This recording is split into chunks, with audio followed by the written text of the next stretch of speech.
So I've been waiting about 15 months for this pair of boots to come in. I ordered them in 2021 and they're from Wesco, but it's a collaboration with the Black Bear brand that is one of my favorite brands. And it's honestly part of the inspiration of how we started doing collaborations with the whole Indy One series, because he was one of the first guys that was really doing unique collabs, doing unique leathers and setups and customizing in a way that was different from the rest of the collabs out there. Because a lot of the collabs, they're really cool, but they just take what's already working for a brand and then just change a few little things, and it's just like they're using their following and putting their name on it to sell the product, where he's one of the first guys I saw that was like really doing unique stuff. And that's really what I used as a template for the collaborations we do. And that's why we try to go all out with crazy indie ones with patches everywhere and over the top built stuff and just like ridiculous things, because I want all my collabs to be really different and unique. And so when it came to supporting Black Bear brand 15 months ago, I was like, I want to get a pair of these boots. And at the time, 15 months ago is so long ago that this style of boot is, I've gone through like a couple different cycles of liking lace-to-toe boots and not liking lace-to-toe boots. And now I'm like back to like okay with lace-to-toe boots. And thanks to FlexiSpot for sponsoring this video. If you want to build up a legit workstation to help you create an ergonomic and active working environment, the FlexiSpot E7 is the best choice you'll ever find on the market. For instance, if you look around the shop, every single one of us has a raising and standing desk. Because they're so much easier to use, it allows you to have some flexibility. You can stand and work when you're getting a little bit tired and lethargic. You can sit down and work and really zone in on whatever project you're working on. And you can adjust the height, because not everybody is the same height. So being able to adjust your chair and your desk, and at its highest level, the desk is also wobble free, so you'll never have to worry about typing or gaming, the whole thing shifting around like you're on a ship on the ocean. It stays really stable. And the E7 has a large height range from 22.8 inches all the way up to 48.4 inches, which is easily adjustable for every member of the family, allowing it for more flexible experiences for all customers from heights from 4'2" to 6'3". And I'm 6'4", and it still works fine for me. And you know, a lot of times I have big chunky boots on and it still works fine. So for the majority of people, it works really well for. And the thing that I really like about it is they're really quiet. You know, you assume that it'd be this loud operation lifting up all your stuff, but they're shockingly quiet. So upgrade your work game, your gaming game, just your overall life sitting at a desk game by getting yourself a FlexiSpot. It's one of these purchases that you don't realize how nice it is until you have it, and it's worth investing in. That's why we have them all in the shop. So thanks again to FlexiSpot, and check out the links in the description. So the boot that I actually ordered before we open it up is his, I guess, because it's just a guy that runs Black Bear brand as far as I know. So he does like a bunch of other collabs. I ordered a pair of pants from him, but they were way too small. And so I gave them to Brody, and he wears them, and they look really cool, and I'm very jealous that they fit him and not me. And they do a bunch of other cool collabs. They have like some engineer boots. They have some Cordovan, just like service boots from Wesco. But the ones that I ordered were the Horween Rough Out Horsehide Rough Rider Jobmaster collaboration with Wesco. Very long name. And they are $725. The next pre-order opens in March 21st. And this boot is really unique because they use a flesh out horsehide. And in the listing, you can see it has a lot of really unique markings and a lot of unique character, because when they're finishing the leather, obviously they're finishing the grain side most of the time, because that's the smooth part. That's the most attractive for most people part of the hide. And then the bottom side, the flesh side, usually ends up just kind of forgotten about, because usually it's covered with a lining or it's the inside of the boot, and so they don't really care. So that's where they put their stamp for how many square feet each hide is. Usually like for cow hides, it's like 20 to 25 square feet.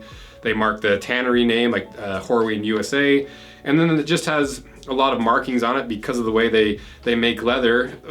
They put the flesh side down, whether it's going through a spray booth or they're hand dyeing it.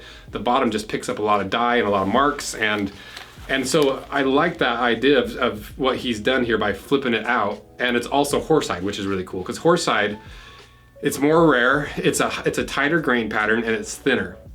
And because it's a tighter grain pattern, allegedly or supposedly, horsehide is stronger than cowhide at the same thicknesses. So if you took like a really fat slab of cowhide, it would still be thicker or still be stronger than a thick slab of horsehide, because you can't get horsehide nearly as thick as cowhide. But if you skive that cowhide down to the same thickness as horsehide, supposedly the horsehide is a lot stronger because of the tighter grain pattern, and just generally the flesh side of horsehide is less fibrous than cowhide. So the idea is the more fibers per square inch, the stronger it is, because you have more interlinking fibers to hold it all together, versus cowhide with less fibers per square inch has a more opportunity to separate and start not necessarily splitting, but working those fibers apart as you wear the leather. And so that really intrigued me. And it's fun with these type of boots, because you don't know what it's going to look like, because you order these and you see the photos of what his pair looks like, but you don't actually know what yours is going to look like. Is it going to be as unique? Is it going to have more scars? Is it going to have more like colors? Is there going to be a lot of contrast? Is there going to be like dye marks? Am I going to get that famous Horween stamp? And so it's kind of like a little bit of a lottery. You just don't know what you're going to get, and that's the fun of it to me. And he's done a couple other things with this collaboration to make it more unique, because he's dropped the heel a little bit, and I like the fact that it has a lug sole and everything, and it just was an intriguing boot. And I had one pair of lace-to-toe boots that I bought from White's, but they were too big for me because it was one of the very first Pacific Northwest boots I got, and I just ordered my sneaker size, which is, if you have a pair of Pacific Northwest boots, you know that that's at least a size too big. And so they didn't fit me, so I gave them to my cousin Jacob. He's currently wearing them, and I've always wanted a pair of lace-to-toes, so that's why I ordered these, not knowing, and I knew it was going to take, like, I think at the time he said like 10 or 11 months. I wasn't expecting 15 months, but that's all right. It's part of the fun, waiting for boots. And I guess the last thing to talk about before we open this up and start doing the unboxing part is I've reviewed White's, I've reviewed Nick's, I've reviewed JK, so the main players in the Pacific Northwest boot brands, except for Wesco. And people are like, why don't you review Wesco? What do you have against Wesco? Is it because you have the same name as Wesco? It's not. It's because I've been waiting on a pair of boots for 15 months, and I can never get Wesco to answer their emails that I send them. I've hit up Wesco like, I don't know, 5 or 6 times, and they never reply to me. So Wesco, if you're watching this, reply to my emails. I'd love to work with you guys. The wait time is super long, and I've had this pair of boots on order for 15 months, and I didn't want to wait. I wanted to get these in hand before I started reviewing them, and so it's just been this process that it's hard to get a pair of Wesco boots. And that's kind of a problem with the whole Pacific Northwest boot thing right now, is like wait times are like 20 to 25 weeks, which, you know, it's fun to wait to some degree for some boots, but like it's tough to wait 15 months for a pair of boots, because you just after a while, I honestly forgot about these boots several times over the course of the last 15 months. And I'm honestly just not as excited as I would be if they would have shown up in less than a year. But it's just impossible to get something fast, quality, and cheap. You gotta choose 2 out of the 3. So with this pair of boots, speed was the one that got left off. It's gonna be hopefully a super high quality boot, and it was really expensive though, so that argument didn't really hold too much water because they're $725, but I really do think you get what you pay for with these Pacific Northwest brands, especially when you actually look at how they build these boots. I think $725 it's still a premium, but it's not twice the price it should be, in my opinion. So nothing against Wesco, I just can't ever get a pair of their boots. So let's open this thing up after I find where I put my little Leatherman. So they actually have some really unique lasts that a lot of the other brands don't have, because they're not in Spokane. Because all the Spokane Pacific Northwest brands are all kind of cousins to each other. They all come from the same family tree. I believe Wesco, if it is from the same family tree, it's so far long ago that it doesn't really matter, because they say they've been making boots for over 100 years.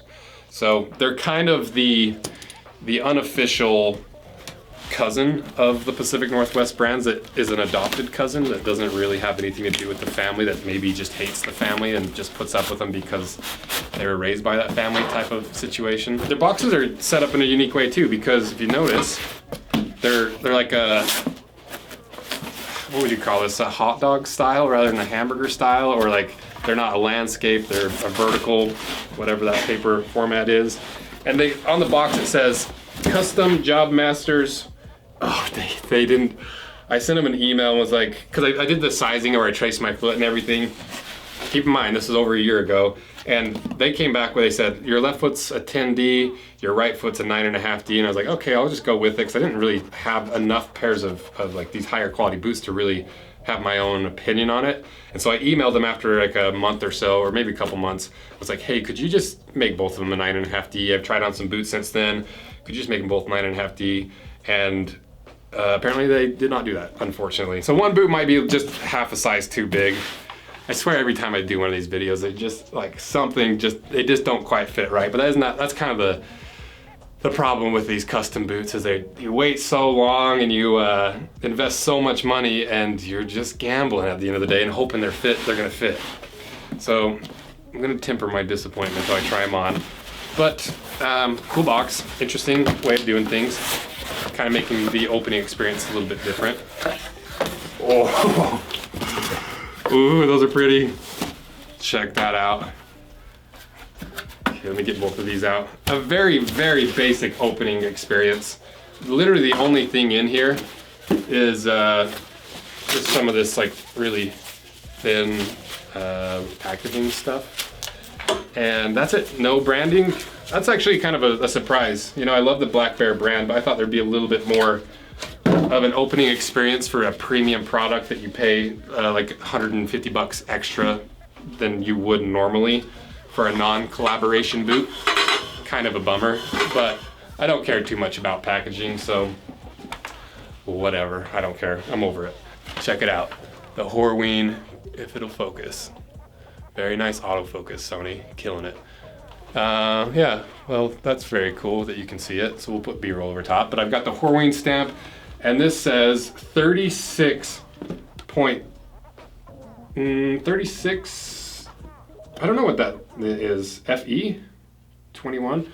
So I believe that these, because you see how it says 36, I believe whatever hide this was made of was a full horse hide, maybe with the bellies cut off, because usually horse hides are either double fronts, double backs, like the cordovan butt cheeks, the horse butt strip.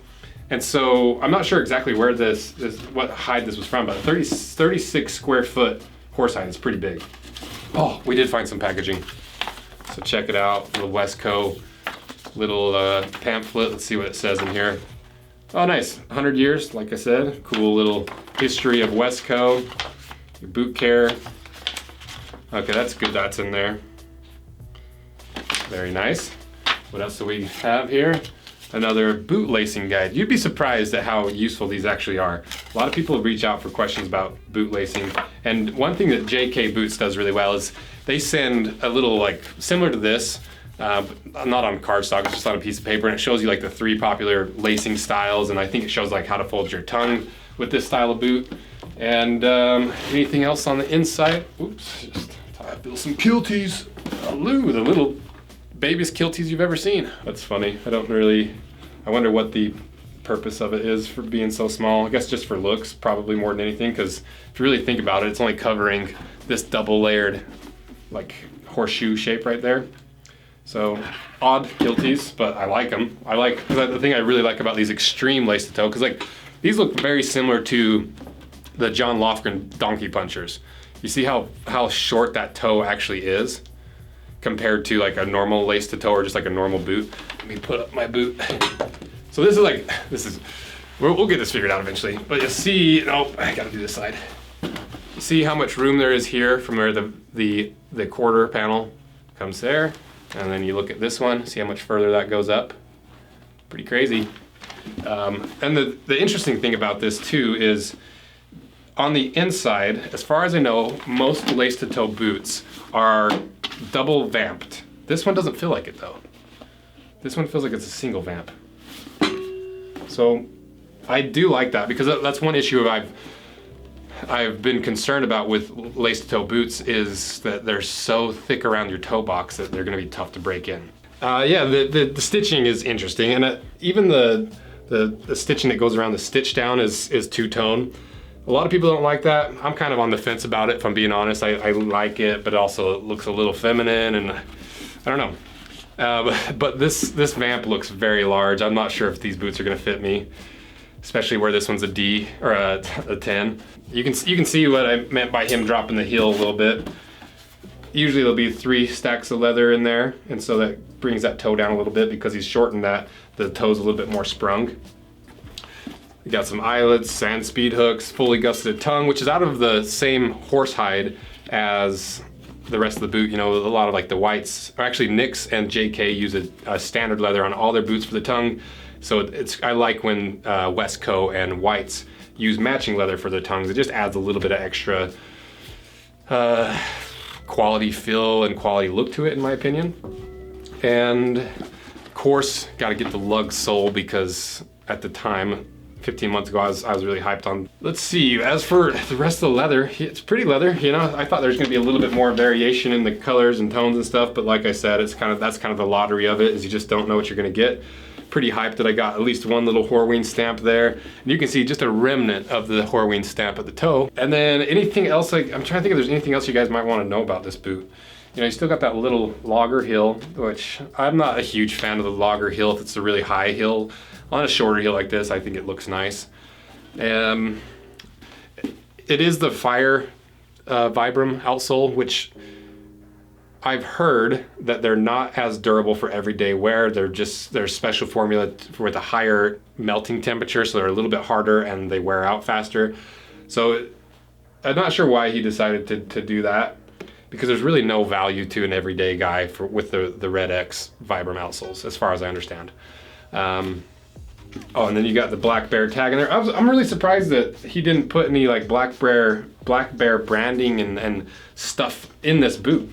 I think that's pretty much everything. You know, you got the 2 layers of stacked heel, you got the leather midsole, you clearly have a leather insole, but this one, it is actually fully leather lined on the inside, on the insole, which is nice. And just feeling the heel, I don't think it has that really, really thick counter that the Pacific, like Nix and whites use, because those things are more than a 1/4 inch thick and they take forever to break in, and they're just really bulky for everyday wear. So I like the fact that, you know what, I don't even think there's a counter in here. I think this boot doesn't have a counter, which I'm okay with, because I don't like, hey, actually these are removable. I don't like having a lot of bulk around my heel. Oh, these boots are just odd. You know, you can see all the nails and stuff that are clinched over on the inside, and I like the fact that you do have a somewhat removable insole, because if you've owned a pair of these style of boots, you end up pulling up your insole, half insole half the time anyway, and so that works. I'm fine with that. It doesn't actually fit very well on the inside, but I don't know, kind of a few little weird things here and there. You know, even like over here, you're sanded down to close to the stitching, and 750 bucks, I'm still hyped on them, but a couple little details, just not quite what I was expecting, but it is a handmade boot, and it's, you know, you can't judge them too harshly, because they are work boots at the end of the day. Now, let's try these on and see if I can actually wear these boots, or if they're gonna be way too big, and if the mismatched sizing is gonna work or not. I'm nervous about it, if I'm being honest. Okay, let's try the size that I really wanted first. Okay, this is the 9.5D, 10 on the Brannock. I wear 9.5 in pretty much every other handmade Pacific Northwest boot. Moment of truth. Ooh, they feel weird. Okay, that feels okay. Because of that dropped heel, they definitely have a sprung toe, which, you know, all the people that are like the barefoot guys that we're slowly kind of delving into for Barefoot February, they are not a fan of a sprung toe, and that makes sense. But I kind of like the look, and you have to have a sprung toe to some degree in order to make a shoe work properly, because if it's completely flat, you probably owned a pair of boots or shoes and didn't realize it with that issue. And I don't really know how to fold this tongue because of how tall, how high this goes up. But yeah, usually you do the tri-fold, right?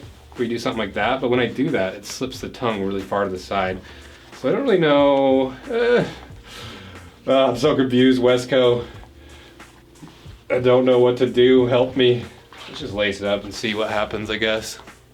They do look cool though, don't they?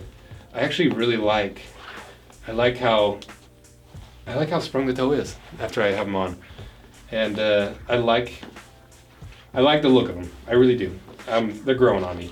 Let's hope they both fit.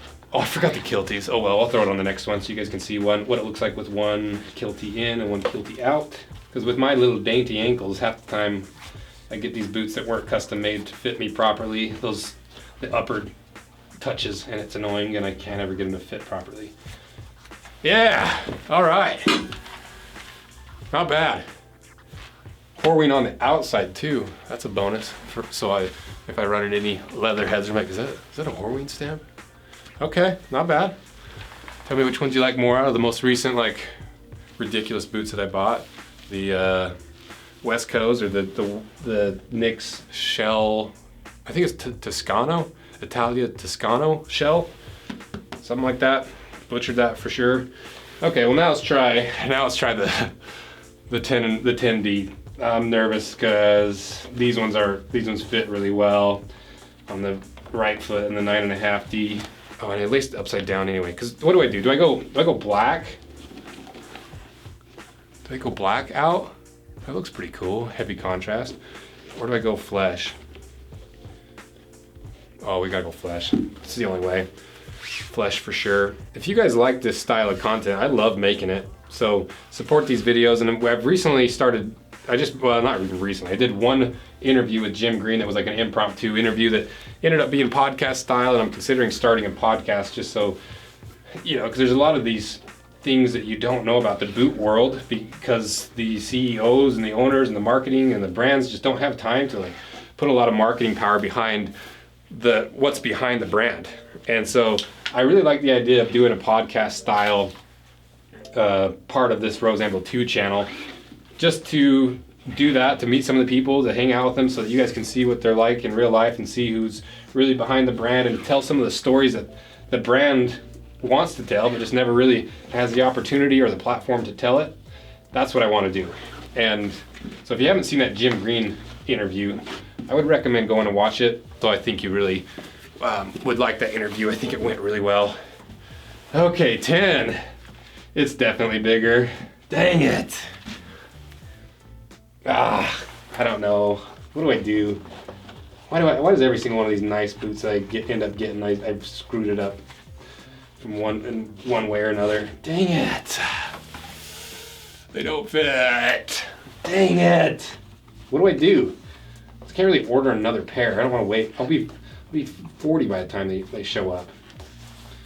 At least you guys get to learn all these mistakes from me instead of hopefully you making them yourselves. Dang it, they don't really fit. Oh well, I think they're probably close enough. That's what I'll tell myself, at least, to feel better about it. Well, which one do you like more? Do you like the kiltie or the no kiltie? I think I like the kiltie, and they're just too big. Dang it. Overall, we bring some sort of semblance of our original setup back. Overall, they don't fit, unfortunately, because they didn't change the size when I emailed them, asked them. And I think I like the look of them. Just, I don't know, they're too big, unfortunately. At least one of the boots. That's the thing that sucks, is it's like, what do I do now with the one boot that's too big and one that's the right size? Nobody's gonna want a pair of 9.5 and 10s. So maybe we'll just cut them, honestly. Maybe that's what we'll do, because they don't fit. So maybe we'll have a main channel video cutting these in half and recoup the cost that way. So let me know what you guys thought of this video. If you like this type of thing, I've got a couple other boots on the way that I think are really unique and cool, because I like being able to show you guys what some of these brands are capable of given the chance. Because they're pumping out tons of handmade boots all the time, and having the ability to incentivize them to really flex their abilities by making me a pair of boots, which is beneficial to me because I love all these really unique, crazy boots. I like doing it. So support these videos if you like that, and check out the Jim Green interview, subscribe to this channel, go check out Wesco, go check out Black Bear brand, and because ultimately it's my fault that these are the wrong size, because I probably should have just gone with my gut and told them I wanted a 9.5 against their recommendation, but I didn't. Now I've learned my lesson. Sometimes lessons are expensive, but now I know. Don't do what I did. And thank you guys for watching. Thanks for everything you do. Check out these guys via link in the description. And thank you guys so much. Even though they don't fit, this is an amazing job and opportunity that I have to do this type of thing. So I appreciate it because I love doing this. It's so much fun. So thank you. See ya.